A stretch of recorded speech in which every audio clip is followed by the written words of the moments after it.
unpause. Okay, welcome to reallibertymedia.com, rlmradio.xyz. So we're feeding out here with some feedback. This is episode 4, Discrepancies. Today I'll be discussing some of the Dakota access pipeline and what's going on up there. Working off of 2 computers here, so I'll be looking back and forth, that is. Alright, so this is saying my nickname. I should have my nickname okay here. Oh, I'm disconnected. Am I? From the chat. Okay, just bear with me, and I guess I'll try to sign back in real quick.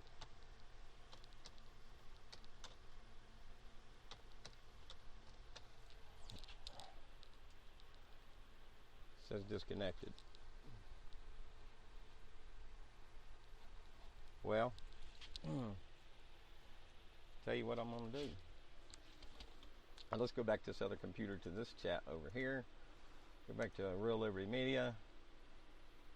I'm radcasting out my butt, says Grammy. Okay. So here I am. Kind of. So I think Grim might have got me set up. Hopefully the volume's coming along. Let me...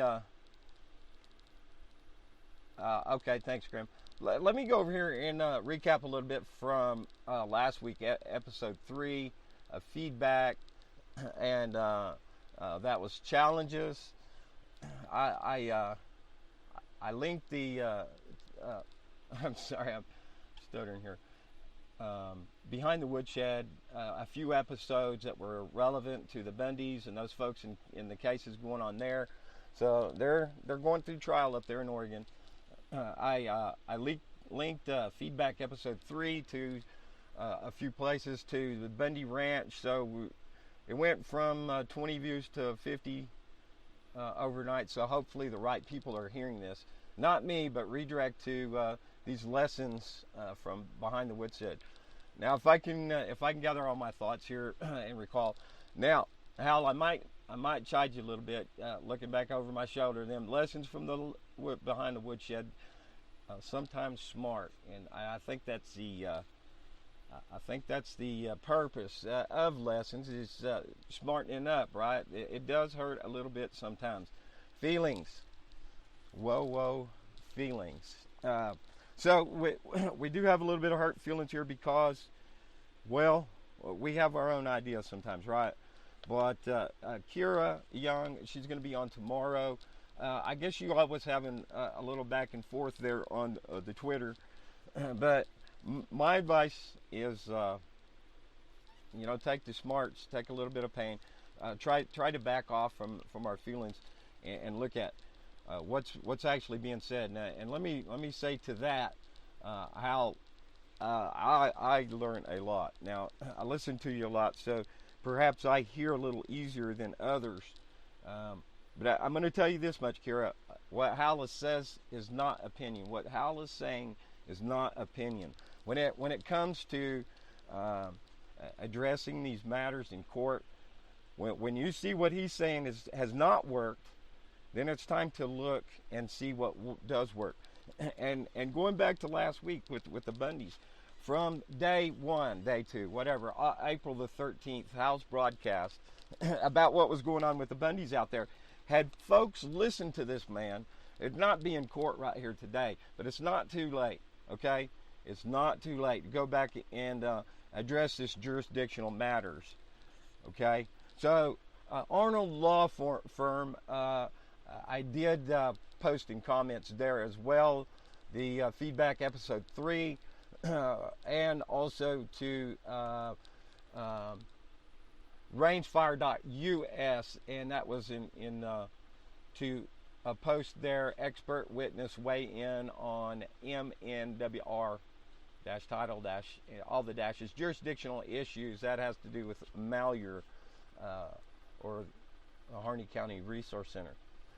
So I want to come down, and before we get into today's broadcast, let me just give you a little bit here on down the line on that. In the conclusion, I'm going to give you a couple of paragraphs. Although Congress provided for the purchase of land to be included within bird sanctuaries by the Act of February 18, 1929, 45 Statute 1222, this could only be done with the consent of the state legislature. That comes from United States versus New Mexico. This is based on Article 1, Section 8, Clause 17 of the United States Constitution, which states to exercise like authority over all places purchased by the consent of the legislator of the state in which the same shall be for the erection of forts, magazines, arsenals, dockyards, and other needful buildings. It should be noted that the statute cited in U.S. v. Otley as authority, 48 Statute 22, for purchasing or renting land. Malheur condemnation case as contained an exemption from an Attorney General's opinion, Section 355 RS, as per Article 1, Section 8, Clause 17, for the specific reason that the government was only purchasing or renting the land temporary for the purchase of resettlement or conservation projects. These acts were passed during the Depression Dust Bowl era and were never intended to create a federal enclave or assert any federal jurisdiction. Therefore, even if the purchase was legal, there was clearly intent to dispose of the land and not to acquire any jurisdiction at all. Jurisdiction, really, really very important. Sometimes when you open your mouth, you enter in a jurisdiction when you respond. So from BTW RLM 179, that was last week. Hal was speaking on how to avoid and as opposed to eluding, but how to avoid, how to apply law instead of evading without answer, and then finding yourself in somebody else's jurisdiction, right? Now, talking about natural resources, if I can quote W, it's the economy, stupid. It's the corporatocracy. Okay, so that was talking about, well, Hal was talking about needing corporations to operate these big projects and stuff. It's not a problem with corporations per se. It's the corporatocracy. It is the being in bed, the lobbyist and all that, and how that works, and the cronyism. Okay, so let's not get caught up on that right there too much, right? A little later, I'm gonna take you to this morning's Pastcast from Hal. That was back June 5th of this year, 2016. I believe that was BTW RLM 165. Okay, so I've covered Arnold Law Firm. Let me get back over here to where my part of my notes are. Thanks Robert Stewart for sharing. Also, Barbara. Now, I'm thinking she may call in just to my phone and give me an update, and I'll try to catch her here just a little bit. I'll take a little break here just directly, and come back to that. So they're she's down in Austin, I believe, and they're having some people out there speaking up for the Dakota Access Pipeline. And also, I want to give a real big mention to this lady, and that come from the thread there from Tom. What is her name? Joan May Spotted Bear, I believe her name is. Treaty, the real talk. So this is important here. This might be that a little bit of that chiding now. The 1868 treaty with the Sioux Nation. There's a couple, I think, that precede it. One, I think she was talking about 1851. She does talk about, as does Hal, the supremacy in law of treaty. This is it supersedes our own law. Now, this sets some dangerous precedent in a sense, but the fact is that treaty law even supersedes the Constitution as far as authority. Be careful of authority. You can deny authority all you want, but that does not mean it will deny you. So here's more from Barbara, the Red Warrior Camp up there in the Dakotas, And here's the event. No DAPL, no Dakota Access Pipeline at Energy Transfer. It's an event going on right now in San Antonio. Somebody's pegging me here. I see the lighting up. Oh, okay. Yeah. Exactly, Grimner. I was going to come to that. Hal is talking about what's legal. That's exactly right. And Kira's talking about what's right. And that I hope to be able to convey here as we continue. Now, tomorrow, Kira has from the Sync Book podcaster John McGuire. So that ought to be some good. And in the second hour is reports from Cannonball, North Dakota. So don't miss Kira tomorrow as we continue to explore what it is that's going on. As I'm waiting for this to access here and scroll down. Okay, I just want to be set here, and I'll probably have to go through all this again. But anyways, yeah, here we go. Yeah, just so here I've titled this for Real Liberty Media on Facebook, and I used a picture from NPR as the thumbnail. Photographer turns his lens on U.S. troops.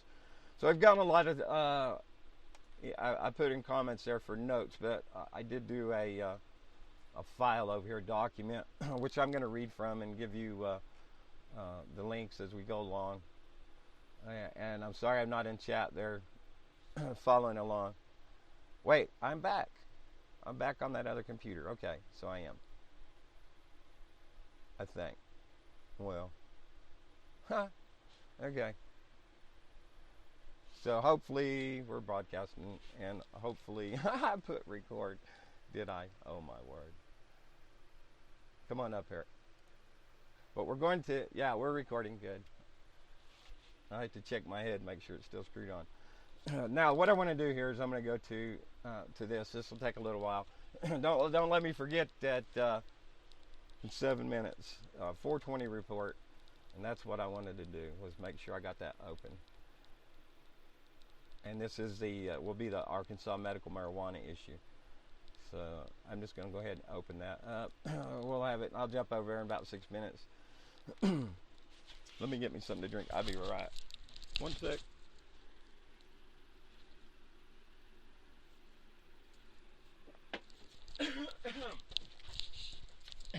Okay. Yeah, you can tell how professional a broadcaster I am. The point is bringing information and trying to make some connections here and sorting through this stuff. So here we go. The Dakota Access Pipeline Project is a new approximately 1,772 mile, 30-inch, 2.5 foot diameter pipeline. It's steel pipe. I was looking at some of the pipe. I worked in the industry. I believe those are butt welds. And they may be Victaulic couplings or bell and spigot some. But anyways, we'll come back to that. That's on down the line. And so that will connect the rapidly expanding Bakken and Three Forks production areas in North Dakota to Patoka, Illinois. The pipeline will enable domestically produced light sweet crude oil from North Dakota to reach major refining markets in a more direct, cost-effective, safer, and environmentally responsible manner. The pipeline will also reduce the current use of rail and truck transportation to move that crude oil to major U.S. markets to support domestic demand. It'll transport approximately 470,000 barrels per day with a capacity as high as 570,000 barrels per day or more, which could represent approximately half of the current daily crude oil production. Shippers will be able to access multiple markets, including Midwest and East Coast markets, as well as the Gulf Coast, via the Nederland, Texas Crude Oil Terminal facility of Sunoco Logistics Partners. That comes from WW's in the DAPL Pipeline Facts.com. Imagine that might be biased, right? But I guess we all are to some point together. At some point, that is. So, why is the Dakota Access Pipeline so controversial? Although oil pipelines tend to be less accident prone than trains, there's certainly been known to leak. They have, with destructive results. So there's been scattered opposition along the proposed route, starting with farmers in Iowa ever since late 2014. For months, members of the Standing Rock Sioux have raised two major concerns about the project. First, the pipeline would cross right under the Missouri River. Now, I'll catch y'all a video and I'll bring it back over to you. I'll show you an example of this process of river crossing for a pipeline, at least one of them. So, it would cross right under the Missouri River at the Lake Oahe, the reservation's main source of drinking water, at the front door, half a mile. When you're looking at something like that, the life of the river, I mean, this is really the issue. So, here, that's what we're talking about, and as far as what's right. Hal's talking about what's legal and where they're getting shut down at. So, please don't take offense when you feel like you've been chided a little bit, either y'all or anyone else. Take the lessons, take the smarts. Might hurt a little bit, right? Okay, so the tribe points out that the pipeline was originally supposed to go further north near Bismarck, but officials had blocked that path out of concern that a leak might harm the state capital. 2 minutes. Don't let me forget. 420. In response, wait a minute, I missed some here. Let's see, back up. Second, the tribe argues that the pipeline would run through a stretch of land north of the reservation, by about a half a mile. That's the front door. When you're looking at the big picture, that's the front door. That contains recently discovered sacred sites and burial places. Different than treaty law, and administrative law. That's what we're coming up against here. See, we're gonna come to Cal's Passcast here sometime this hour. And okay, so let me carry on. True, this land isn't part of the current reservation. Now let's go back to the 1851 treaty. All right, that Miss Joan May Spotted Bear was talking about. It's a Facebook video, so I don't know how to get it to y'all. But if you're interested, then just let me know, and I'll try to direct you to it. Anyways, but the Standing Rock Sioux pointed out that the land had been taken away from them unjustly over the past 150 years, and any bulldozing and construction work could damage these sites. In response, Dakota Access has argued that it will employ new advanced pipeline technology to limit leaks. A little bit of oil ain't good. A little bit of dog dung in your brownies is still got poop in it. And this will take care to protect any cultural sites. More to the point, it's 420, time for the 420 report. We'll come back to that. So, come here. Okay. Yes, we interrupt the current program for the 420 report from the Buzz Beaver. This is Arkansas Medical Marijuana Issue 6. And there's also a 7. So let me just read what they got. Arkansas Medical Marijuana Amendment, which is really cannabis. Medical marijuana is more legalese.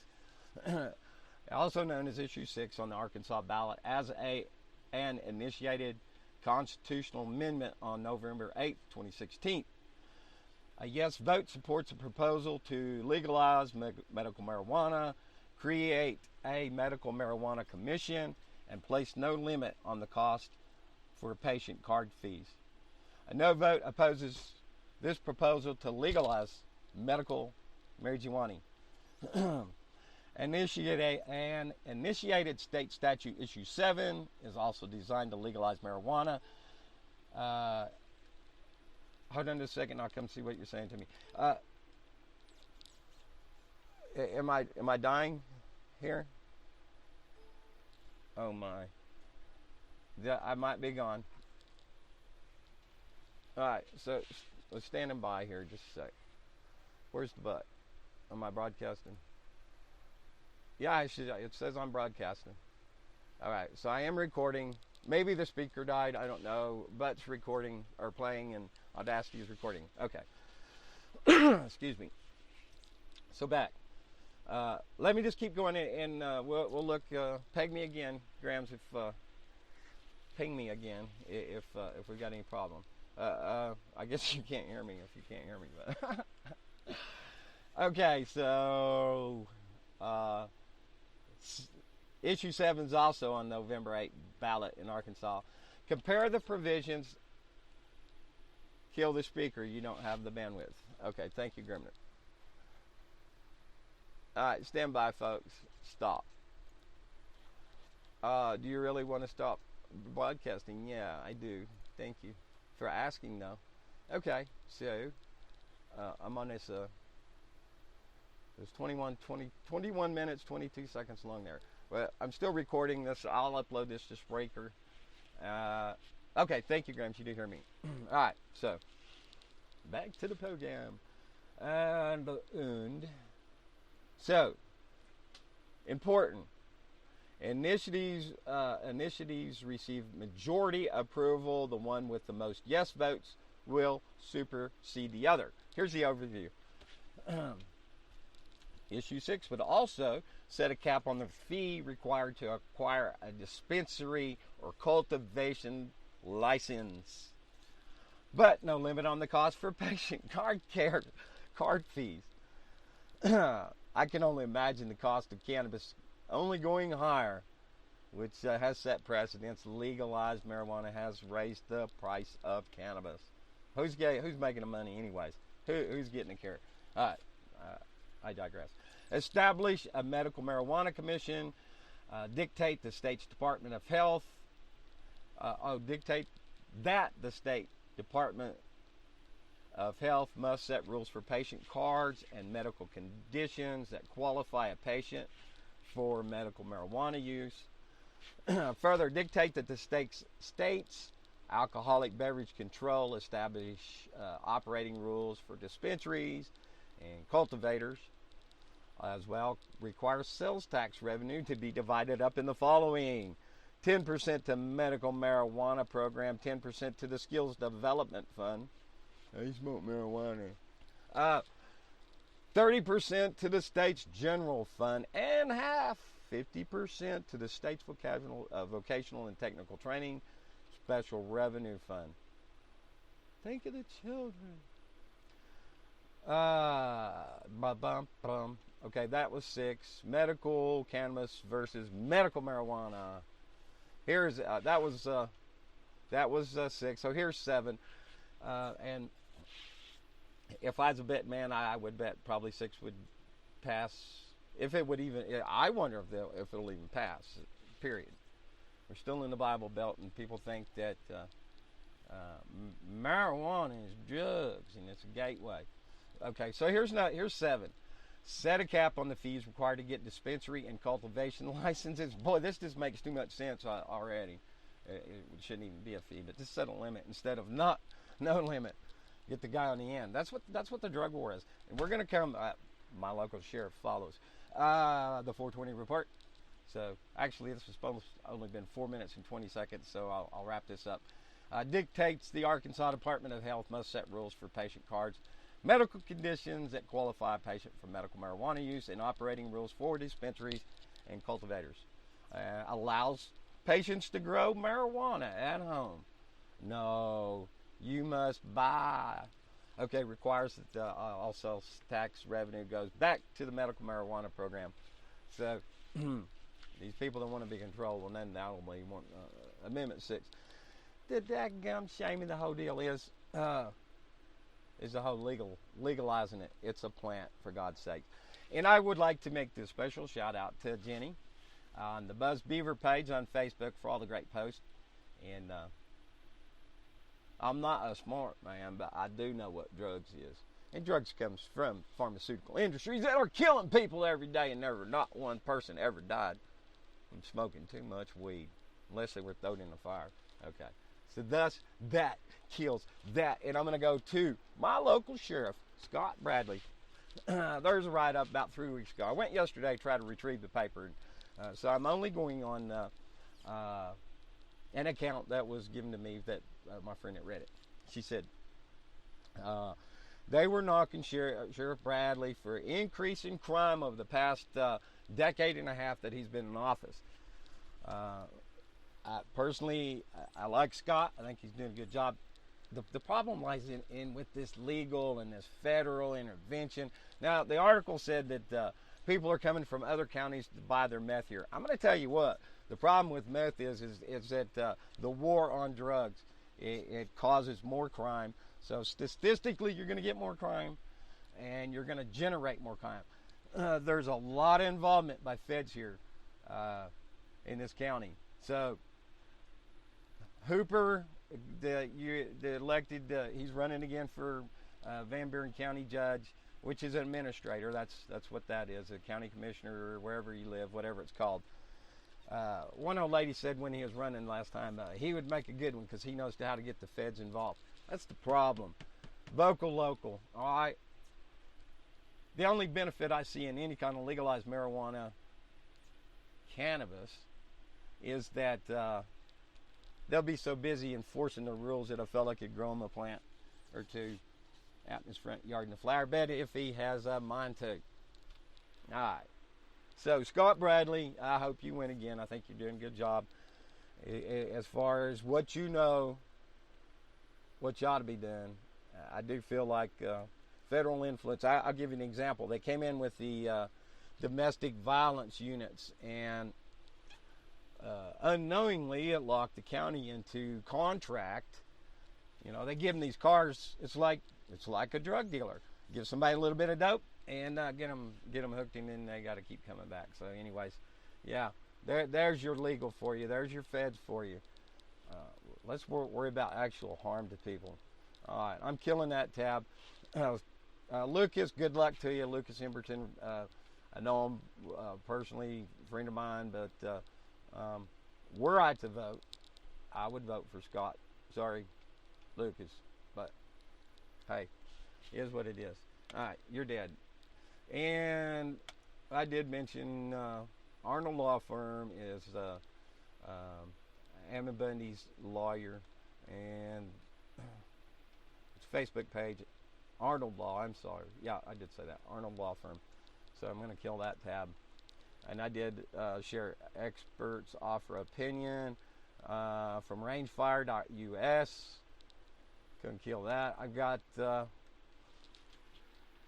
now, before I go back, let me go ahead and move on into 1 second after. Excuse me. 1 second after. That comes after changes. Changes, anyways. We've got to make changes. We've got to make things right. All right. So this is my title. So I'll go ahead and go to 1 second after, and then I'll come back to the Dakota access. This is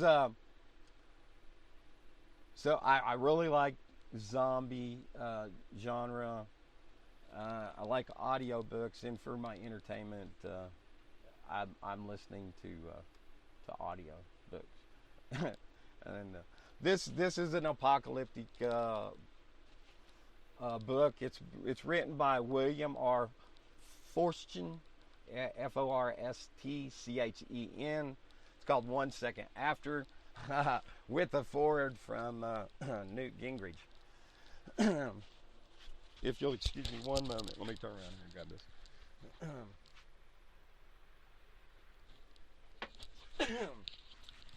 I found this book too, and I knew when I pushed play on it and I heard who the forward was by. It's a book about EMP attack and the aftermath and so forth. So we see this as far as a post-apocalyptic novels to be one of the main things that sets off the apocalypse, so-called. EMPs, electromagnetic pulse. Anyways, my point to this is, this guy, I forget what college he's a professor at. But anyways, look him up if you want to. Um, the book itself, he's going through here and doing these things. These people, the good old boys, right? This is what this guy, this author, he's a member of in real life, the good old boy club. All right. So he goes through and does whatever he wants to. He threatens robbery, at least in his mind, at the pharmacy for insulin for his daughter. Talks about all these things that, debating, should I do it now? Perhaps it's this good evil on your shoulder or whatever. No, just like in real life, these guys are all about privilege. And the little fella, well, you suffer the consequences. The same things that he was doing, or his character was doing in the book, and it's loosely supposed to be based on him. So, according to Newt Gingrich, I guess, or one of the reviews I read on it. But so, anyways, privilege and power and messing the little guy around and so forth. Continuation, 1 second after. If people want revolution, war in the streets, blood running, all that, right after that happens, guess who's going to come right back out? The same good old boys. Don't fool yourself about taking to the streets. Occupy the seats and not the streets. Become vocal. Local. Thank you, Mr. Will Roberts, the late William Roberts. So that's that. I will go back, and we're going back to Dakota Access. Now, we're down there about the second point and why the Dakota Access Pipeline is so controversial. And if you'll bear with me one moment, let me go to have a look in on the chat. Yeah, ping pong. No. Okay. Laws create criminals. That is right. Grammy's coming up later tonight on the Freakers Friday edition of RLMradio.xyz. And a little later on, well, after that, I expect A-Trax will be playing some of his weird music. And then the Freakers Ball with Grimner and Moose Girl. Okay. So, that's that. Let me go back and continue. Already 34 minutes in. I don't know how it does it. Okay. And let me actually just copy this right here. Are you gonna let me copy? What's going on? Okay, there we go. I think this machine's slowing down on me. And I want to bring this over so that y'all listening. And I'll tell you what. I'll put it up when this goes to YouTube. I will put it up there. In the link description so that y'all can see this. This is whoa, that's a lot of space. This is how they've, at least this section of river or wherever that may be, I forget. It's not the same one going, but that's how they're putting this in. Let me give you a description just from my remembrance of watching it. What they've done is basically they excavated, they come in, they built, they probably used timbers and built the base and filled it with dirt, and then they built this section of pipeline on this berm, and then they'd only use like one crane to actually in the construction, but when they came in to set it, they used a lot of cranes to set this in. They connected this pipe with goes down and comes back up, put all their welds. Then they gunite it, and that's a machine that sprays concrete. I worked in this industry for a few years. I'm familiar with the process. That right there, were there any kind of catastrophic flooding, would be toward the crap in 2.5 foot of pipe dumping oil into a river. It would be catastrophe. Absolutely catastrophe. All right, so there you can see that. And I'll continue from Dakota Access Pipeline Fight from www.vox.com and finish up in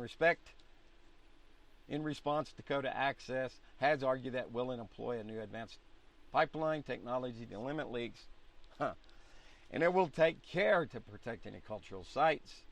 More to the point, the Standing Rock Sioux argue that under federal law, the U.S. government should have properly consulted the tribe about these issues and didn't.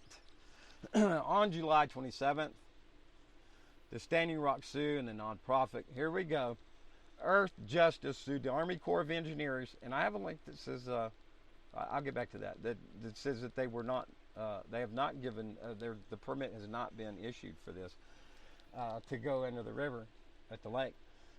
So it sued the Army Corps of Engineers and federal court, arguing that the agency had wrongly approved the pipeline without proper consultation. This has been admitted to. I'll come back when I go back and these other links. So when I come back, we'll look at that. I have quite a bit here, so let me see if my voice holds out. Give me 1 second, please. I'll be right back.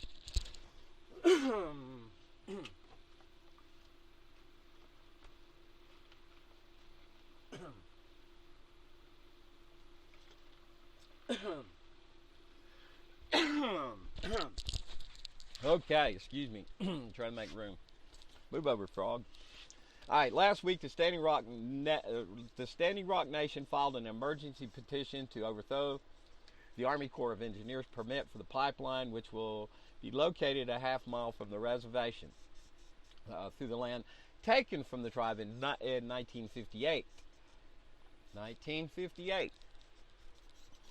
The tribe says they were not consulted, and a survey of the area found several sites of significant cultural and historic value in the pipeline path, including burial grounds.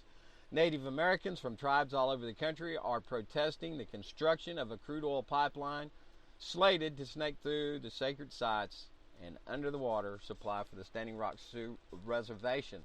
The threat: the pipeline is being built near the Standing Rock Sioux Reservation near Cannonball, North Dakota. The tribe says the pipeline disturbs sacred sites, infringes on past treaty promises and tribal sovereignty, and is a significant danger to their water since it passes underneath the Missouri River, the main source of water for the reservation. An earlier proposal had the pipeline crossing the Missouri. We spoke of this at Bismarck. But hey, you don't want to mess with a capital's water supply after all. In the event of a pipeline spill. The protest began last January after North Dakota approved the pipeline project. Residents of the Standing Rock Sioux Reservation immediately petitioned the U.S. Army Corps of Engineers to deny the final permit. Turns out, according to what I understand, it had never been issued. In April, residents of the reservation and supporters from other tribes set up camp near the construction site to keep an eye on the pipeline. Workers who were waiting for approval and preparing to break ground.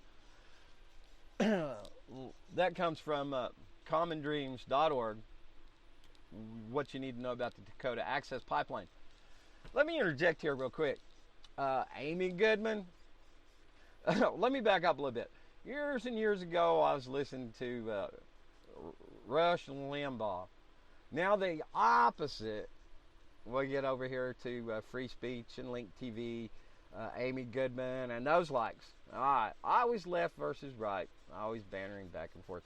What kind of example did she give to go up there and, well, what are you doing when you're painting on somebody else's equipment? All right, bad move. 20 some odd people been arrested. Kara tells me the only one left up there is AIM and they're the American Indian Movement. And now, I'll comment without knowing, but I hear say AIM is nefarious. So, what's really going on? Well, always trying any movement, Occupy Wall Street, the Bundys, the Malheur, whatever. There's always people going to come up there to try to throw wrenches in the cogs every time. And redirect and cause dissension and put it in a direction that is what would otherwise be needed to be followed. Okay, I might get to my notes over here directly, but Yeah. Natural resources. Well, Hal tells us that's not natural resources. And George W. tell you it's the economy, stupid. All right, indigenous property rights and the Dakota Access Pipeline in challenge to Dakota Access LLC and the U.S. Army Corps in court over environmental concerns and property rights. Counterpunch.org. Oh, that split. Okay, the history of pipelines 101. Wow, iron pipe for the. So let's move on. let's take a look. See here. Okay, about pipelines.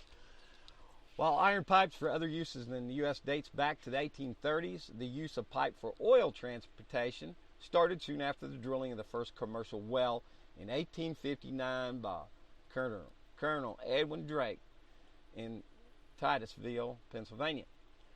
The first pipes were short and basic to get oil from drill holes to nearby tanks or refineries.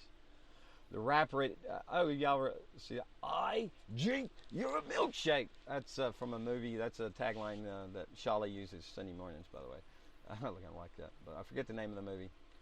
But yeah, show some examples of how they just dump it all over the place. Anyways, let me move on here. So the rapid increase in demand for a useful product, in the early case, kerosene, led to more wells and a greater need for transportation of the product to markets. Early transport by teamster wagon, wooden pipes, and rail supply, or rail rapidly led to the development of better and longer pipes and pipelines. In the late 1860s, as the pipeline business grew, quality control of pipe manufacturers became a reality, and the quality and type of metal pipes improved from wrought iron to steel. Technology continues to make better pipes of better steel, and I find better ways and find better ways to install pipe in the ground, and continually analyze its condition once it's in the ground. Send in the pig. That's what they run through these pipelines. I worked in not for oil, but for sewer treatment and drinking water. Went on to quality control. Worked all aspects of that.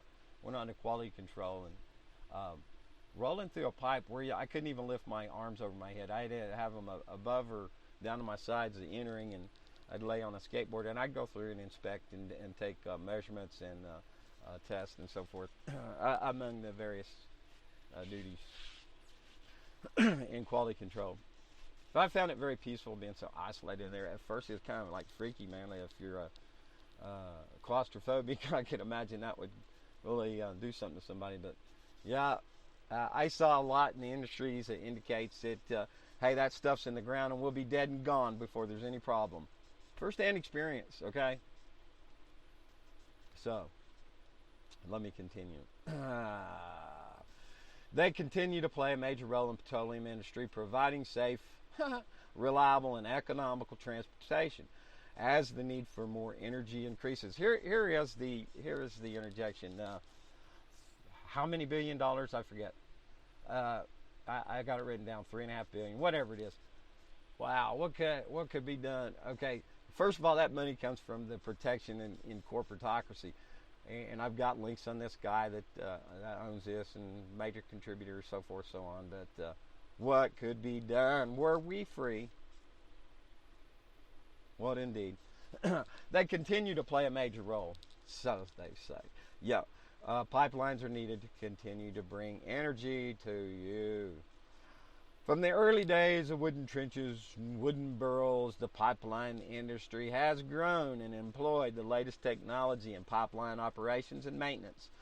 Today, the industry uses sophisticated controls and computer systems, advanced pipe materials, and corrosion prevention techniques. www.pipeline101.com, the history of pipelines. Who oversees pipelines? PHMSA. Let's see if I can remember that. Some hazardous pipe hazardous materials safety act, I think is what that means. It's a U.S. Department of Transportation agency that develops and enforces regulations for the safe, reliable environmentally sound operation of the nation's 2.6 million miles of pipeline transportation system and nearly 1 million daily shipments of hazardous materials by land, sea, and air. PHMSA comprises two safety offices, the Office of Pipeline Safety and the Office of Hazardous Materials Safety. Its mission is to protect people and the environment from the risk inherent in transportation of hazmat by pipeline or other modes of transportation. Statutory authority. It was created under the Norman Mineta Research and Special Programs Improvement Act from 2004. There's safety, there's environmental stewardship, reliability, global connectivity, preparedness, and response. www.phmsa.gov. That's actually dot and then spelled D-O-T. Dot, again, a period, gov. About, /agency. Pipeline accident reports. The NTSB, the National Transportation and Safety Board, issued an accident report following the investigation. These reports are available online for reports and issued since 1996, with older reports coming online soon. The reports listing is sortable by the event date, report date, city and state. www.ntsb.gov/investigations/accident reports /pages/pipeline.aspx. Pipelines explain how suffer America's 2.5 million miles of pipeline. It's inevitable that as pipelines age, they are exposed to the elements. Eventually, they are going to spill, said Tony of the National Wildlife Federation. They're ticking time bombs. And this is talking about the Keystone. Critics of the Keystone proposal point to hundreds of pipeline accidents that occur every year. They charge a system, they charge that system-wide antiquated pipes, minimal oversight, and inadequate precautions put the public and the environment at risk. Pipeline operators point to billions of dollars spent on new technologies and a gradual improvement over the last 2 decades as proof of their committee to safety. I'm going to bet, these people that sit on the boards are probably people from the industry, just like you get Monsanto appointed to FDA. You think they're going to look out for the bottom line? Well, they are. The bottom line, thank you, Hal, is profit. Pipelines are generally regarded as a safe way to transport fuel, a far better alternative to tankers, trucks, or freight trains. The risk inherent in transporting fuel through pipelines are analogous to risk inherent in traveling by airplane. Airplanes are safer than cars, which kill about 70 times as many people a year. Highway accidents killed about 33,000 people in 2010, while aviation accidents killed 472. So, apples and oranges. So it says further that the same holds true for pipelines based on statistics from 25 through 29. Oil pipelines are roughly 70 times as safe as trucks. That comes from www.propublica.org articles. Pipelines explain how safe are America's 2.5 million miles of pipeline. This is what happens when a pipeline bursts in your town. From a newrepublic.com article, Exxon oil spill, Arkansas. Yeah, Mayflower. That's not far from me. So, I'm just going to give headlines on this.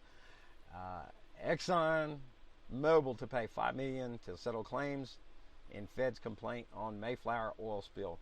From ArkansasTimes.com. Oh, wait. Judge dismisses Mayflower, Arkansas oil spill lawsuit. Not long after. I think a month or two.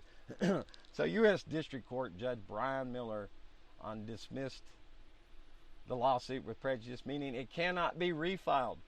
Miller said in a 22-page ruling that he was incorrect in granting class action status in the state, and concluded that the easement contracts ExxonMobil held with the property owners do not require the company to maintain the pipeline. That's the way the law reads. And that comes from insurancejournal.com. Following are some construction techniques applied elsewhere on other pipelines.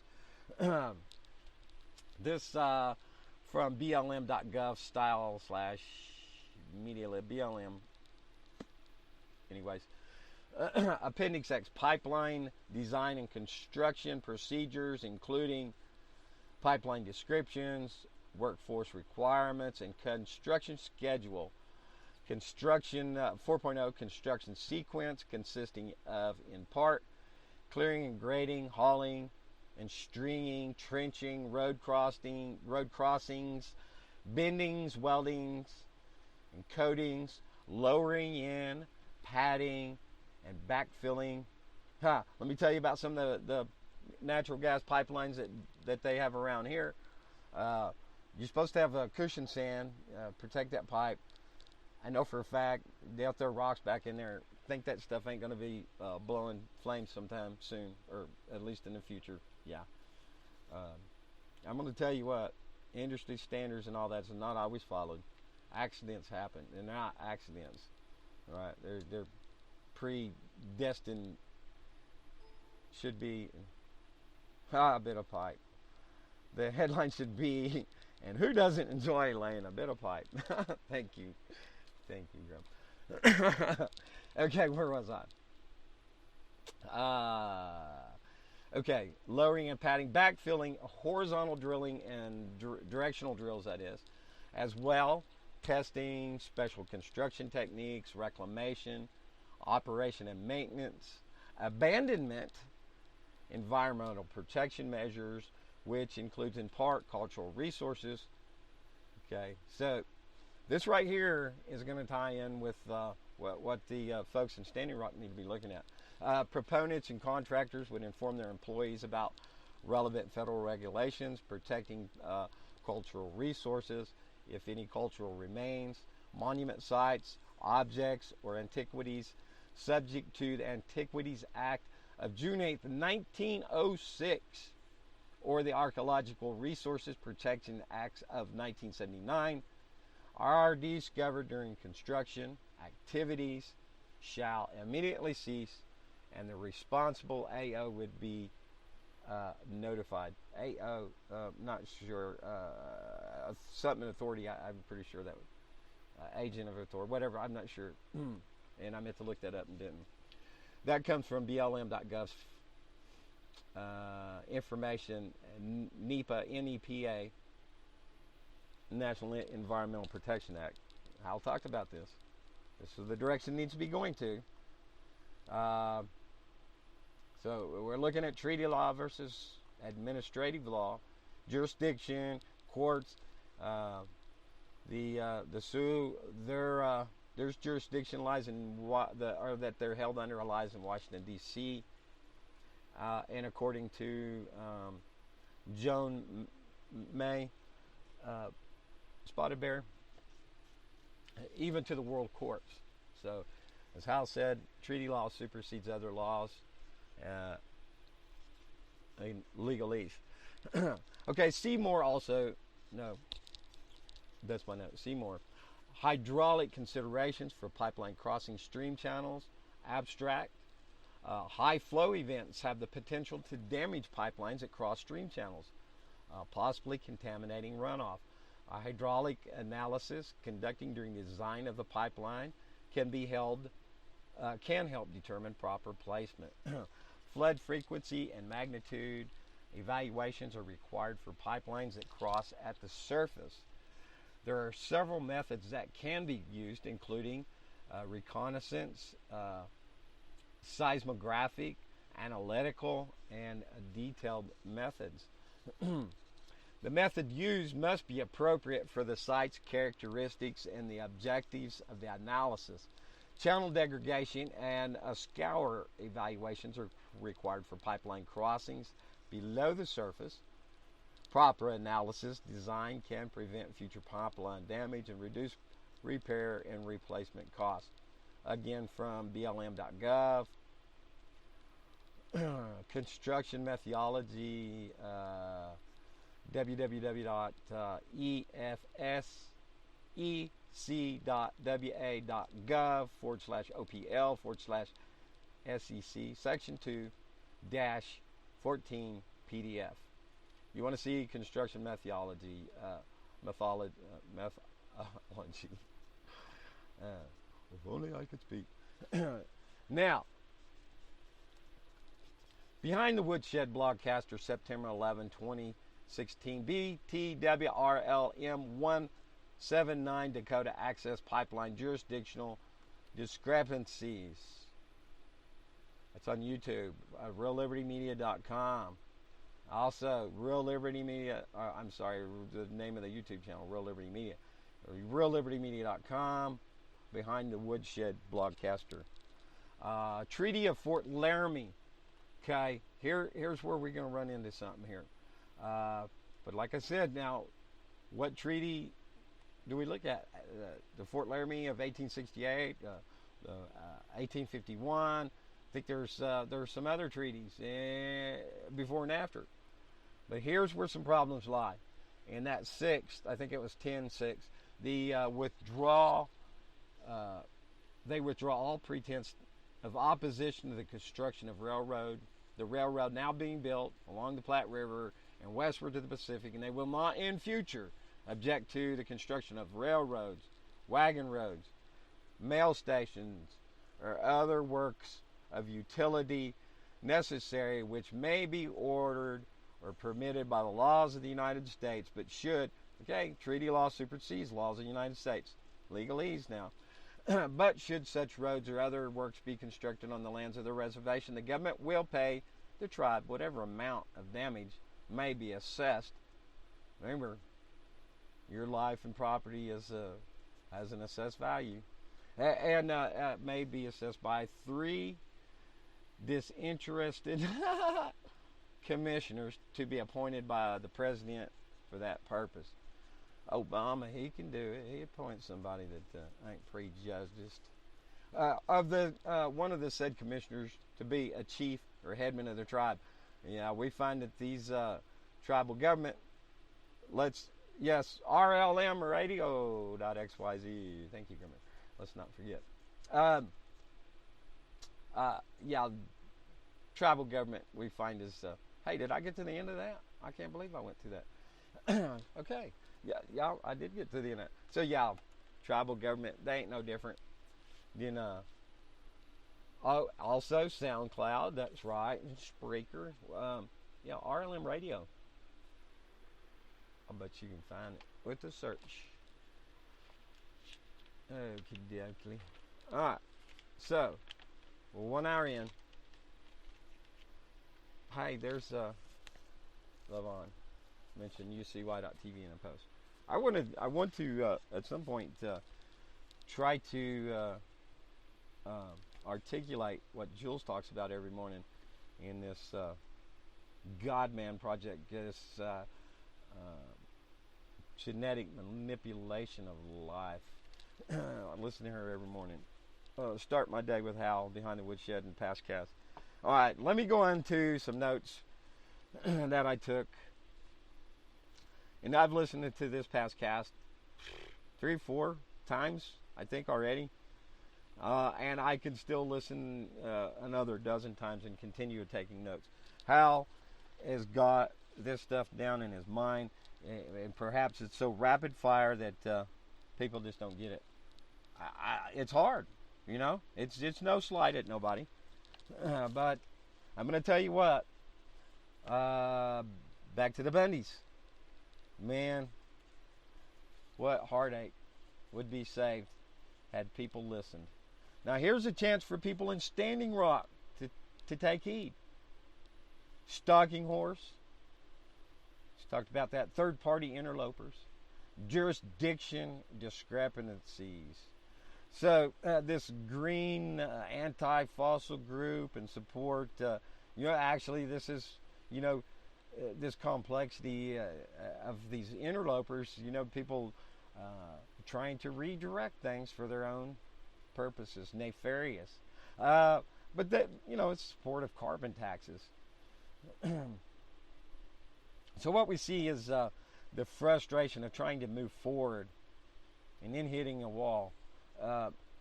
That's at 23 minutes in to the September 11th. Running on feelings, missing the right action in law. Okay, so this is where we're coming out. When you say the House is, look, that ain't right. Kira, I really mean this. If people will take heed, it's going to save some problems. So, Hal is addressing this. If it's hurting, if it's going against what people are trying to do here, then take heed. Look and see, because I've not found Hal to be wrong yet.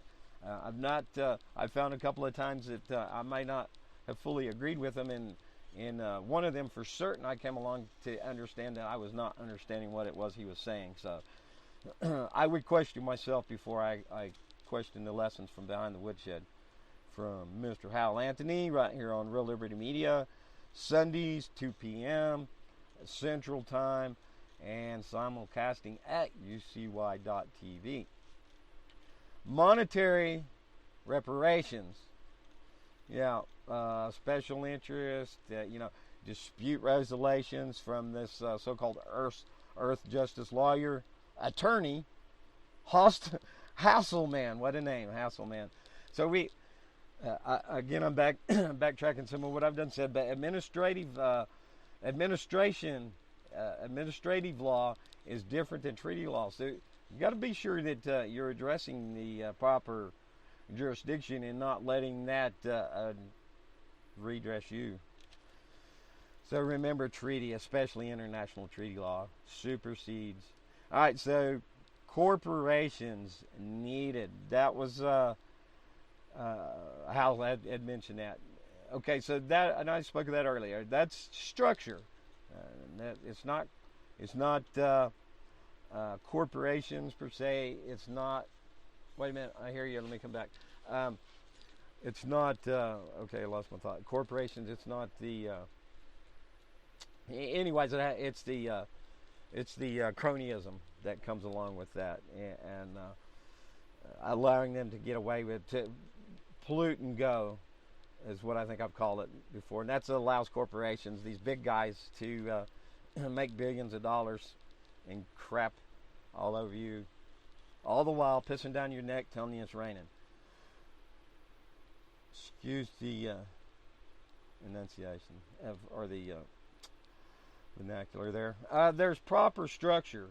Okay, natural. When we're going to look at these natural resources versus national resources, and so on. There's a difference in law and legal, and so this turning to social justice agenda impacts in the record, the tribal decline, as far as the this goes back to. So I'm recovering a lot of stuff here at the door, near, not on, at approximately, I think that's 1 hour, 35 minutes in. I was talking about that on last Sunday's Pastcast. So these oil companies, they come and go. All right, these folks that are drilling around here fly by nights. I've seen them come and go, and I'm telling you firsthand what they get away with whatever they can, and they leave out in the middle of the night, owing money and everything else. It's happened, and so this big company up here that's doing this maybe they're not fly by night, but I guarantee you there are loopholes in the pay-as-you-go corporate combo. So at 44 minutes in is where I was taking notes from that. So the construction is more of the concern at this point, and how they're transmitting this. So going back to the whole need for this dead stuff out of the ground for energy, there's Hal says, where do you come up with the alternative? It's there, and corporatocracy restricts it from being developed. People have been killed, the patents bought up, and all kinds of stuff. So I'm not going to talk further than that. Okay, so advancing alternative concepts is very important. So I could talk a little bit more about that, didn't I? So learning the lesson of those that would be the actual threat. And again, for the indigenous, that redress comes in the District of Columbia Court. That the article, jurisdiction and so forth. About the treaty comes at 50 minutes in, and allows for utilities and reservation boundaries outlined, defined, and the irrelevant fever or the setup for harm on the roller coaster ride. That is social engineering of emotions punchline. That is reflex promoted prejudice. At 1 minute and 14, Hal speaks of NEPA, an impact in administrative, and it's not applicable in treaty. So it was never really, I don't think they ever really brought treaty issues up, but Joan May, Spotted Bear does. All right, let me look and see what the ping was. That was a great video. Oh, thank you, Wanataco. Yeah. And that's only a small one. When you start getting to big rivers, most of those lines are, going over. Okay. Now, let me see here. Maybe go back here to the Blogcaster page. So, of course, I'm going back over here and everything's going to be frozen up. June 5th, 2016, BTWRLM 179. If you go to reallibertymedia.com, click in the search, it'll bring you up. So I'm just gonna highlight stuff. I think y'all should go here, read the notes. Al puts a lot of time in on this. Does a fantastic job. You know what? This is from June 5th. This year, and the relevance was. I'll tell you what. Let me play 5 minutes. Let me start it. I'm going to play this externally, so I'll put let me get it up here, and we'll get it up here. Play it through my microphone. It's approximately right here, about a minute 14 in. Listen to this. Let me set it by the speaker. He's making an issue where a continuance, a question, a conundrum where there isn't any right there. A need trumps any right. I'll tell you that. So listen, don't disregard that. But it was a justifiable one, the need of the defendant. So what's the question about sanctions? That never gets answered. But let me just jump to the chase. I mean, you don't want to hear it from me? Let's go listen to what a law professor might have to say about it. Ahmed Ghapoor, yeah, you heard right, a law professor at the University of California, Hastings, came to a similar conclusion. Quote, the judge has already ruled that the source code is material to the defense, and the government has not made a sufficient showing that access to the source code cannot be used by the defense to mount a challenge. What does that mean?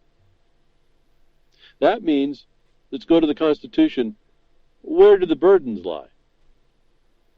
What's the burden of the government to the need of the defendant but production of the evidence against him. Okay, that's actually where I wanted to start at. I was a little bit earlier. That has what he is speaking of had to do with this other felony charges, but the point is where it is applicable in each caseload. So starting right here, 1 hour, 1 minute, 36 seconds in. I'm sorry I gave you the wrong. This is BTW RLM 165, if I do recall, June 5th, 2016. From Behind the Woodshed Blogcaster Hal Anthony, and let me set this and let me I think about 5 minutes. I want to make sure this is included, so I'm going to set this mic back over here from the speaker and let her play, and I'll burn me up some of these weeds right here just real quick. All right, here we go. The failure of which does what to the charges that are brought by the government, but brings them subject to dismissal, doesn't it? If the government chooses to withhold a required need in a criminal case, then the government has made the decision to forfeit the case and the charges. If they believe that the secret of the source code is more important than convicting or attempting to convict a purported child pornography possessor, then the Constitution says that the government forfeits its charges. And this case should have right there been dismissed. But this usurper, this reflexive law agent, makes a conundrum. What's the point of sanctions? He never says. He's going to continue this, which is a violation to that accused, that defendant, so-called. I suppose he is a defendant. He probably didn't make any jurisdictional challenges before plea. So what was the answer, to make it nice and clear? If the government's going to retain the information that's a need of the defendants for the defense under the Constitution, the charges should be immediately dismissed.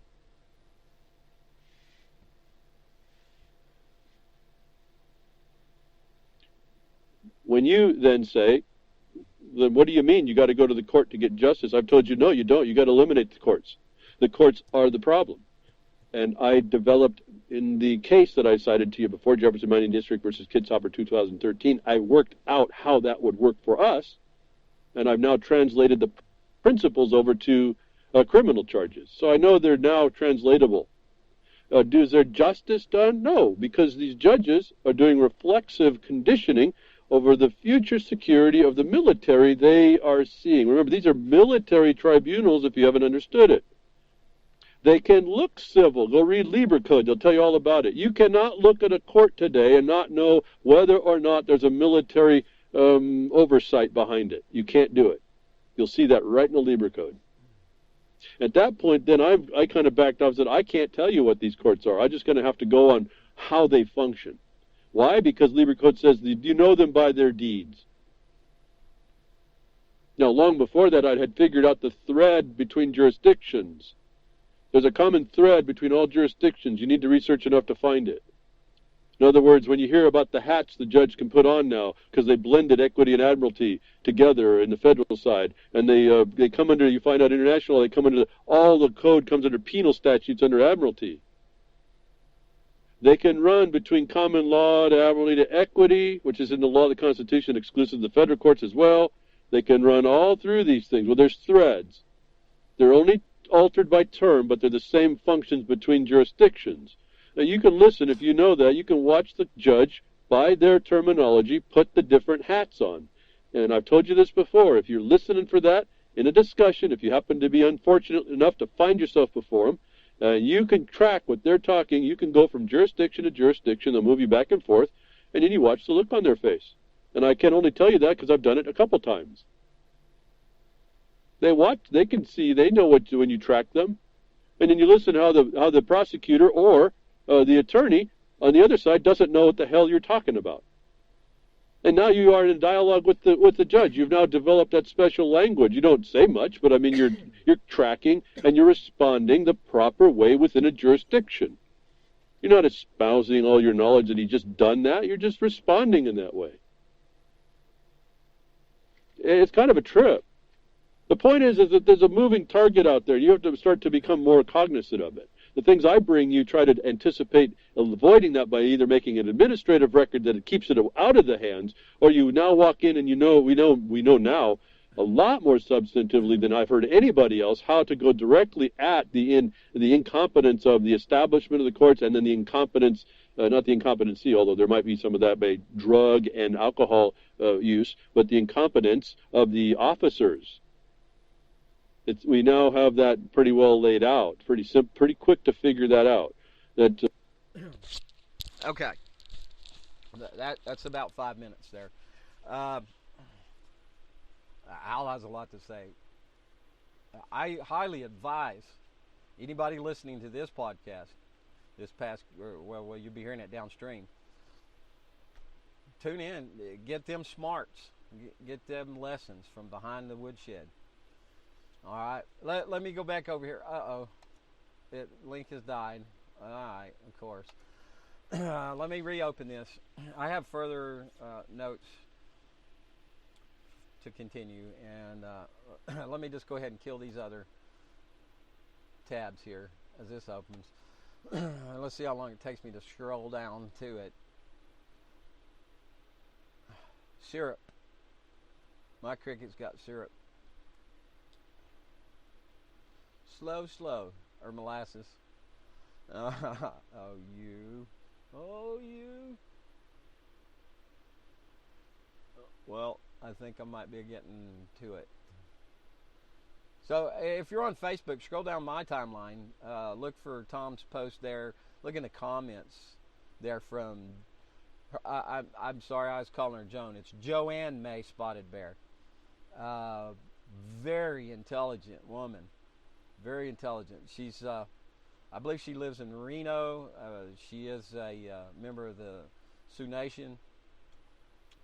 The Fort Laramie Treaty of 1851 made it, let me just read her notes here for some. Very important. Made it United Nation and is listed in chronological list of international treaties, agreements. The bar, the British accredited registry card, is also illegal. Hell tells you about this as well. Due to the fact the United States of America surrendered sovereignty and went bankrupt, abandoned ship willfully and lawfully by giving the United Nations priority over their documents of treaty or doctrine of discovery without notifying the beneficiary of the land. She's talking about the treaty there now with the Sioux Nation. Treason and fraud by trickery. The United States of America government employees and Congress refuses to produce any documentation as to exactly who forms this federal corporation, now known as the United States of America. It's a bankrupt corporation. A fraud scheme. Their charter and bonding necessary for a lawfully established corporation. Treaties don't give Indians rights. Treaties uphold the rights that tribes never ceded. That includes us. Indigenous, or whatever. Most people don't understand this basic tenet. Rights to self-governance, religious and cultural freedom. Self v. Ray, R-H-A-Y, 61 WN 2nd 261. That's a PDF. De facto government scam. Form number, anyways, on. Proof that American people under 113 American people do not have a government anymore, but simply a huge corporation in which citizens are really just employees and 115 officers of a corporation. Treason to treaty within the U.S. Constitution means thus and has now become a federal law violation and international violations. Chief Justice John Marshall. Where'd you go? I scrolled and I lost my place. Oh, there we are. The common law is the real law enacted by the people, the supreme law of the land. Treaty, the code, rules, regulations, policy, and statutes are not the law for the people. A corporation is defined as a company or a group of people authorized to act as a single entity, legally a person, and recognized as such in law. As a result, all corporations can sue and be sued for acts arising out of their intentional or negligent torts. Oh, Jason Patrick. I'm going to open that so I don't lose it. He just posted. What a great guy. Okay. Let me just go in here. Legal maximum: no law can create harm. Black's Law Dictionary, 8th edition. Also, legal maximum: no one can forfeit another person's rights. And no office out to be injurious to no one. Legal maximum: it's a fraud to conceal a fraud, deliberately causing one to act to his or her detriment. I covered that in my video in the notes on shooting a cop with a camera. Not showing an IT to a state troopers. Title that on YouTube on my channel. What matters be easily to a Roman numeral 2. Yep. It is an established fact that the United States federal government has been dissolved by the Emergency Banking Act, March 9, 1938, 48 Statute 1, Public Law 89 through 719, declared by President Roosevelt being bankrupt and insolvent. H.J.R. 192, 73rd Congress, M. Session, June 5, 1933. Because of the bankruptcy of the United States Congressional Record, Volume 33, Congressional Record, March 17, 1993, Volume 33, where all of Congress was forced to adjourn without day in 1861, March 3rd, sin die, D-I-E, S-I-N, sin die. That means without day, meaning never to meet again. 28 U.S.C. 302 definitions. 15 United States means: a federal corporation, an agency, department, commission, board, or an instrumentality of the United States. Black's Law 3rd edition, i.e. the United States of America Incorporated. 28 U.S.C. at 3002 definitions. 15a, b, c. Conflict of interest treaty, a contract between sovereign nations. The Constitution declares treaties to be the supreme law of the land. As such, they are superior to state laws and state constitutions. Until 1871, treaties were the way in which the United States conducted its relations with Indian tribes. Treaties are the supreme law of the land. The Constitution, there's a lot here. I guess it's not that much more. I'll finish reading. Very wise woman here. United States bankruptcies 4 times over the nation, national average, and 500 years of European immigration violation. No proper federal right to do federal business on our lands. The Colonial War, 1689 to 1763. Lewis and Clark, the Union War, the Revolution War, and the bankruptcy of the United States. United States Congressional Record, March 17th, 1993. Tetuan Treaty Council agency have no say in treaty. Legal max to conceal a fraud. We've read that. Have you received a letter from the United States Attorney General stating your documents have not stood in the laws of the state? They are absolutely correct, because there are no laws, statutes, and modifications, whereas all of these are copywritten into international law. They are practicing corporate policy against you, but they never state the state law, code, codification, do they? Simply because he, she cannot. Remember, hey, Mary, I see you posting Drowning Pool's post. Squirrel. Oh, do they? Simply because they cannot. Remember also, they can never produce their letter of authorization to use these copywritten laws, did they? What does this all mean? It means the United States is not a country, and chartered corporations have no say in treaty agreements on federal lands and can be sued as high as $630 billion or must pay in gold and silver, and all embassy corporation can be seized. All right. Now, another big shout out here, Barbara Ovalle, Barbara and James Ovalle, Jessica, and all the other folks that are taking a stand down in San Antonio. That's where they make pace picante sauce. No need to get a rope unless you're going to take the advice of William Shakespeare and that of Hang the Lawyers. So their goings on. Barbara is out there on the streets right now. She didn't call in, but I didn't send her a reminder either. But anyways, let me get. I'm going down. Almost there. Spinning. There it is. Hey, I updated my profile pic. There's me on a mechanical pony. Giddy up. And yeehaw, y'all. I'm almost there. There it is. Look. Okay. I'll have several comments that I used. The law behind the Dakota Access Pipeline. This is from the Atlantic.com. Let's open that in a new tab. Okay. There's a PDF here. www.montgomerycounty.com Dakota Access Public Info PDF. I'll go through and I'll put links to all this stuff once this hits over there to YouTube.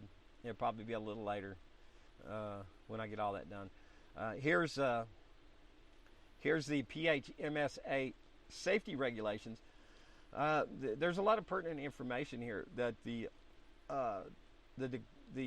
Sioux Nation could be applying here.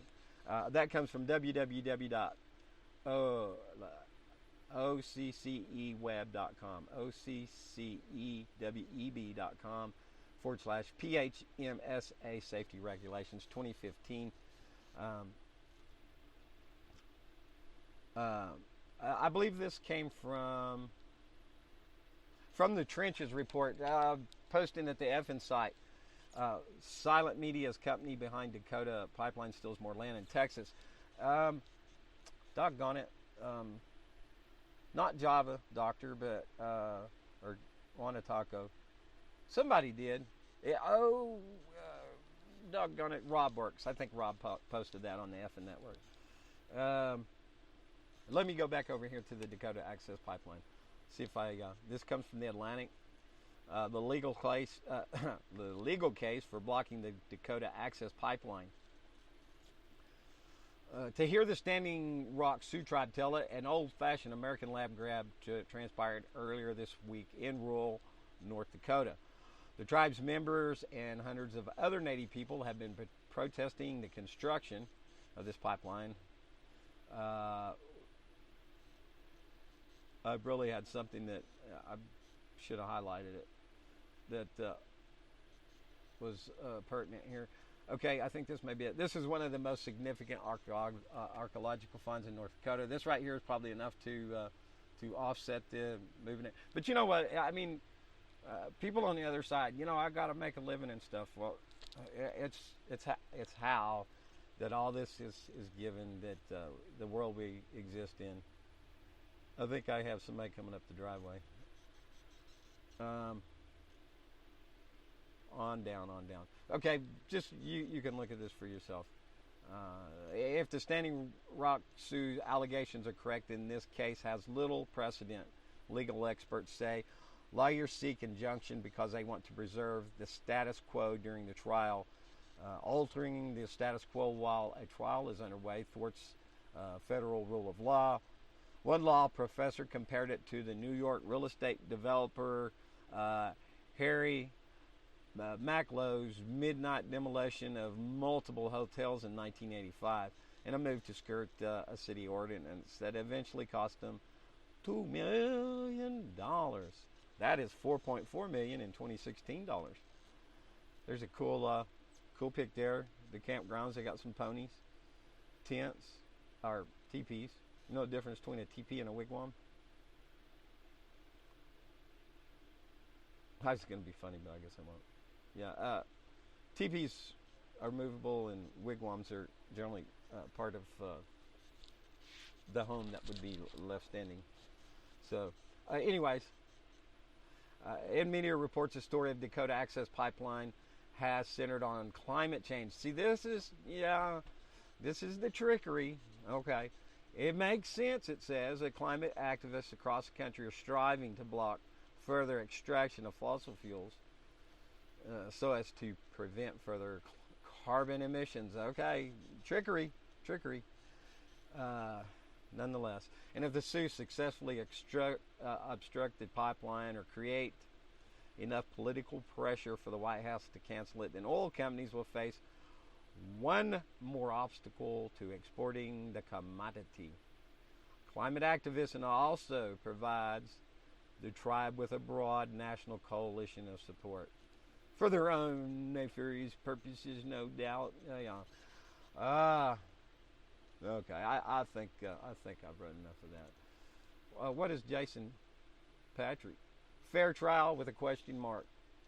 From Maxine Bernstein, the Oregonian. Ammon Bundy's lawyers filed a motion for a mistrial claiming prejudicial testimony by Harney County Sheriff. I was almost going to use a bit of an expletive, but I'll preclude that. Okay, so more going on there from the trenches. Open new tab. I think this is Rob Works that I got this from. Thank you. RLM Chatter, Rob Works, Freedoms Network, social media site. Okay, and I believe there ought to be an MP3 that goes along with this. Media silent about Dakota Pipeline steals more land in Texas for a different project. Free Thought Project. Hey, there's Claire Bernish. She comes on the Anti-Media 10 p.m. Weeknights. UCY.TV, the Anti-Media Radio. Nick Burnaby, some other folks. Claire comes on and guests. She also writes for the Anti-Media. Jules does too. And there's a lot of people. What's his name? I forget. He was a guest with me one time. He said that effing word too much. Oh, I'm poking fun at myself. Energy Transfer Partners, the company responsible for construction the hotly contentious Dakota Access Pipeline, has another controversial pipeline with the potential to contaminate drinking water and the environment and destroy an area in Texas described as sacred and environmentally vital. So, known as the Trans-Pecos Pipeline, the relatively short 143-mile project would carry natural gas from West Texas's Permian Basin, likened to Saudi Arabia, to America's Saudi Arabia, that is. Most important oil and gas resources cited by Forbes across the border into Mexico.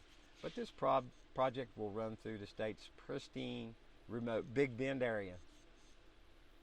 That's down in the Big Bend of Texas. That's why it's called Big Bend, I guess, huh? Down where the Rio Bravo or the Rio Grande is, Los Hueros Culeros, dice. This says white folks up here, white bread site.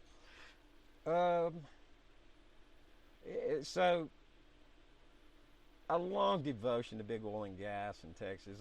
Certainly, countless billions of dollars at stake.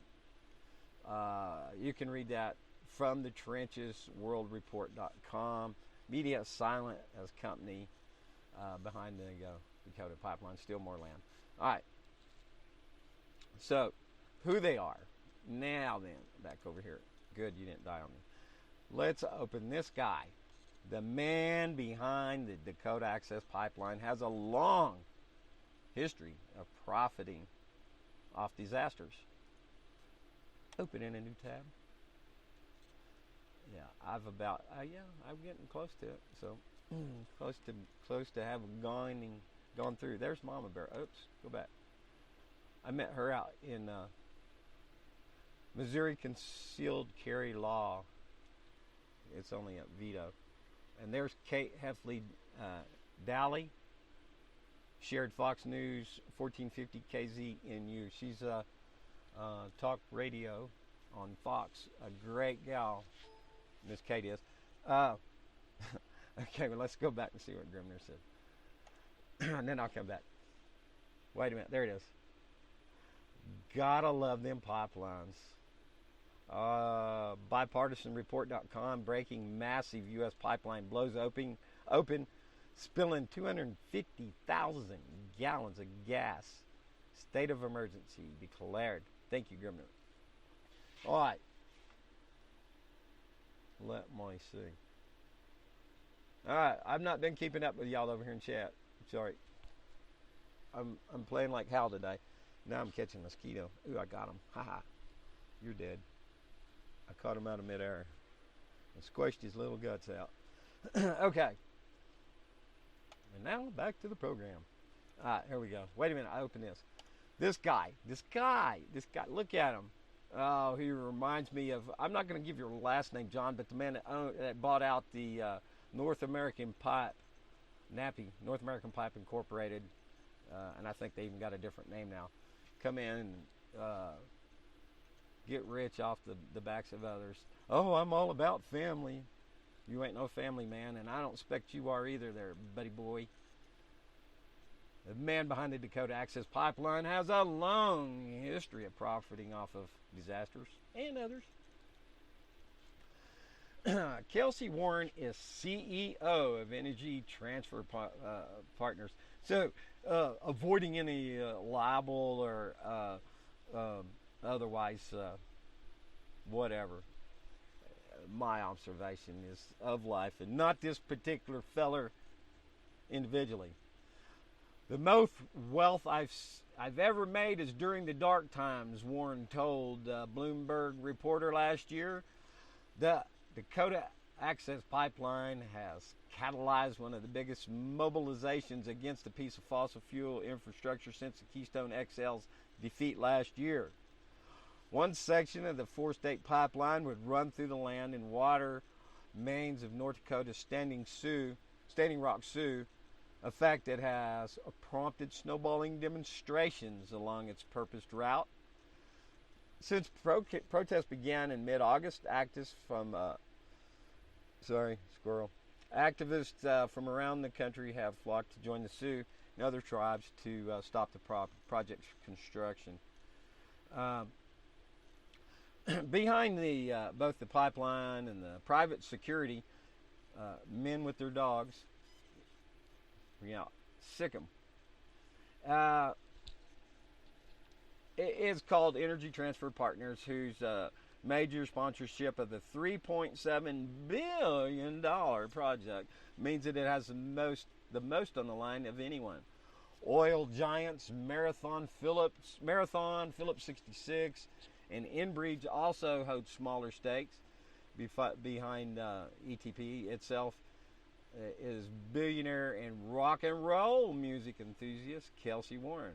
Who? Not the rock group, not the Spotted Owl, but who? As in whom? With his extra spending money, he's worth more than $4 billion.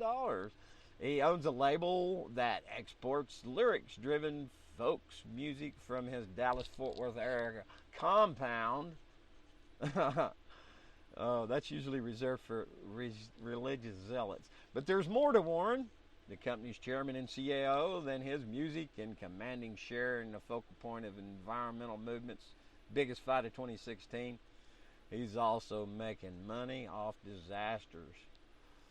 When energy trading giant Enron collapsed in 2001 and $2.1 billion of employee retirements with it. Warren bought its pipeline holdings at a discount.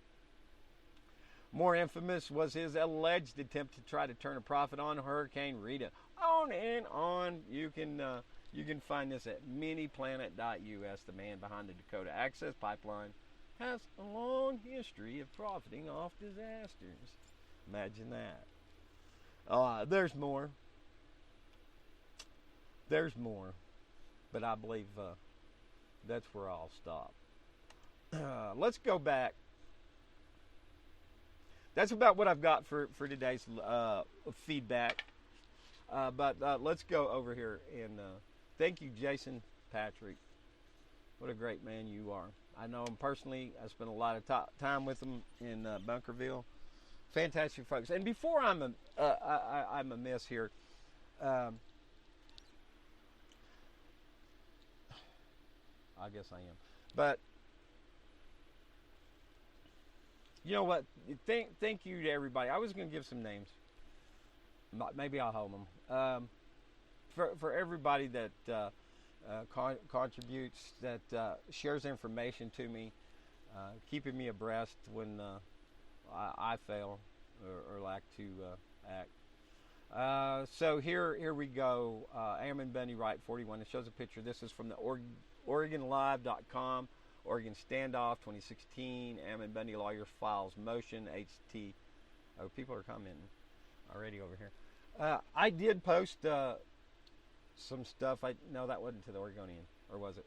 Anyways, trying to call attention. Let me carry on. Ammon Bundy's lawyers have filed a motion for a mistrial claiming Harney County Sheriff Dave Ward offered a prejudicial testimony in court this week that the judge failed to address significantly. Yeah, he was offering opinion from what I read previously.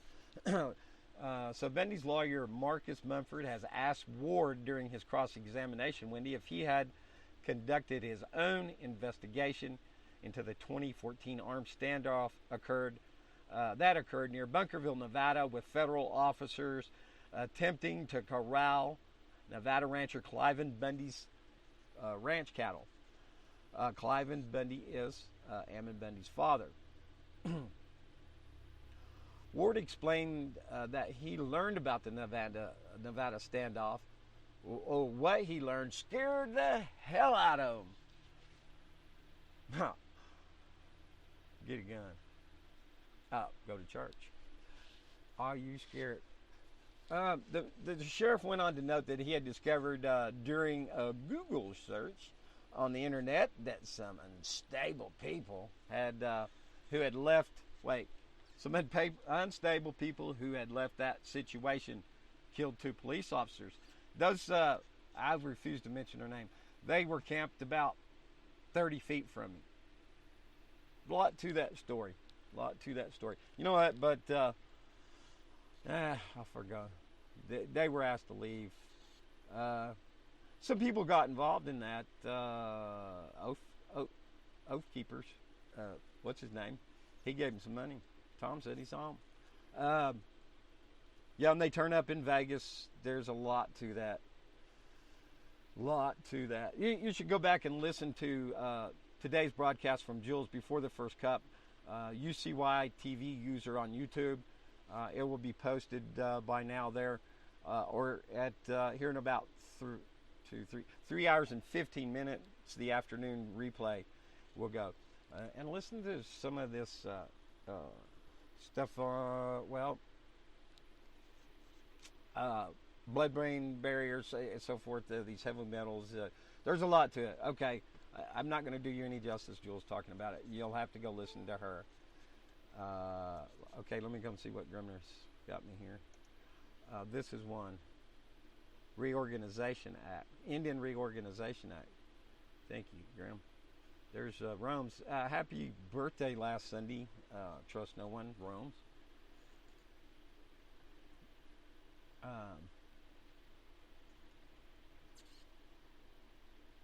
It said offline. I guess I'm still broadcasting, but I'm recording anyways. If not, let me come on. 15 more minutes, but I probably will cut it off a little bit earlier. Okay, where was we? We was scared. the hell out of we had the hell scared out of us, along with Sheriff Ward. In court, Mumford asked the judge to strike Ward's comments, arguing they were unresponsive. The judge denied his motion. Bundy's older brother Ryan, another man that I met and spoke with many times, him and Ammon Bundy were my closest contacts as far as the Bundys out there, whom I spoke with many times. A great, great family they are. And so many folks involved with them. So Ryan Bundy then stood up and objected, also asking the court to strike Ward's statements, initially citing a hearsay objection, but quickly contending instead that the comments were prejudicial. This is sometimes the problem of acting as your own lawyer when you're caught up in this legalese, right? Lack of experience. Okay, so they were prejudicial because they were about the folks supposedly killing people that were not associated with this, Ryan Bundy argued in court. Ward did not describe the shooting further in court. His remarks, though, were about a man and woman accused of ambushing and fatally shooting two police officers at a Las Vegas restaurant in June of 2014. According to news reports, neighbors had said the couple who later died in a murder-suicide had previously boasted about spending time at Clive and Bundy's ranch and had talked about being in Bunkerville during the April 2014 standoff.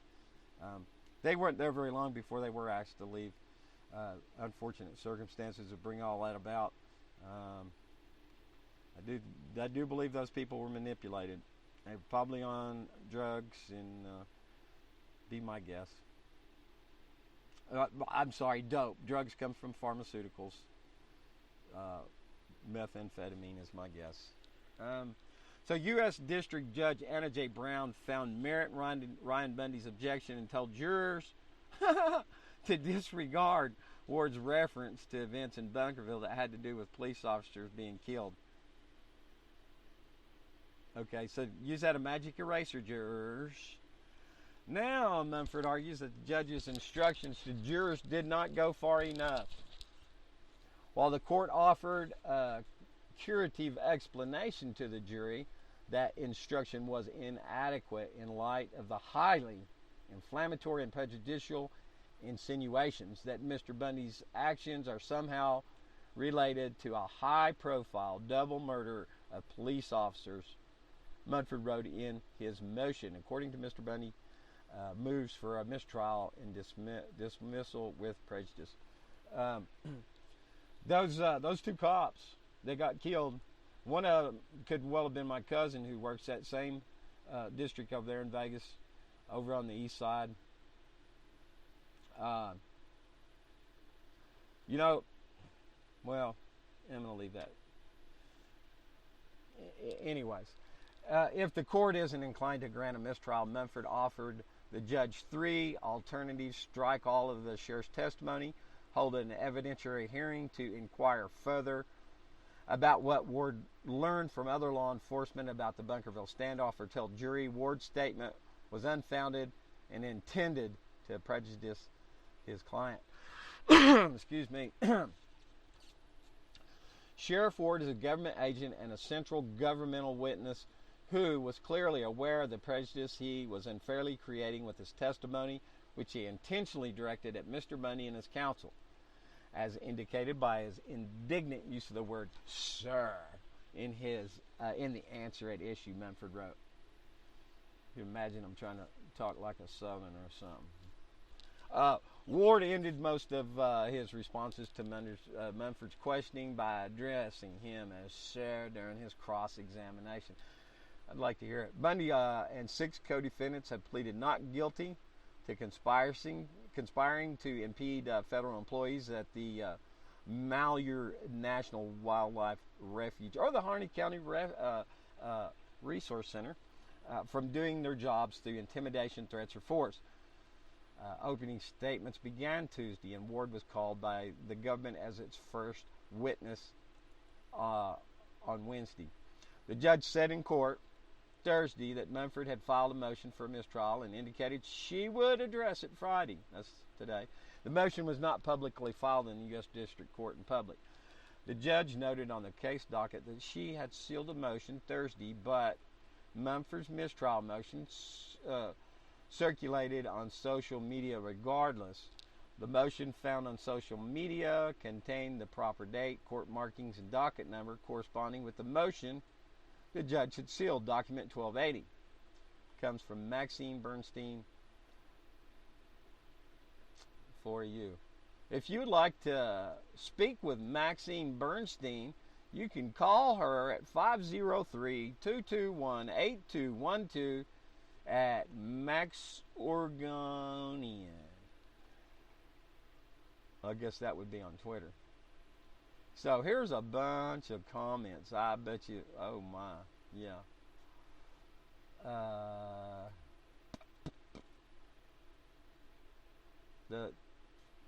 The motion, I'm reading to myself and you can't hear me. Jules talked about that actually today, about these thoughts. Oh God, I just can't do any guess. Go listen in 3 hours and 8 minutes. UCY.tv. Go listen to today's broadcast. Anyways, completely off topic. If you could only hear my mind. I think I'll forgo any more here. Rumor is that Gavin Stein is making an appearance this weekend in Portland. Guess it's safe to come into town when the courthouse is closed down for the weekend and little to no Department of Homeland Security officers are around to taser him. Yeah, so Gavin Stein, spokesman, social media spokesman for the Bundys. You can find him on YouTube. I guess I'm a social media spokesman as well. But, 50 views for me is like 50,000 views for somebody else. And I'm not interested in playing the games of Facebook and all the other algorithms purposely. I don't. For Hal, I take the time to play it just a little bit because I think that what he has to say is so very, very important. Nonetheless, it is so disappointing for how little or how few people are taking this man's advice in how to look at things. It is a shame. It is a shame. Anyway, so I about filled up 2 hours here, and I'm going to say au revoir, and we'll shut this down for now. And I'll be back next Friday for some more feedback. Thanks everybody for tuning in and listening downstream. Do what you can where you can. Make a change. Change generally starts with ourselves. Love and peace, y'all.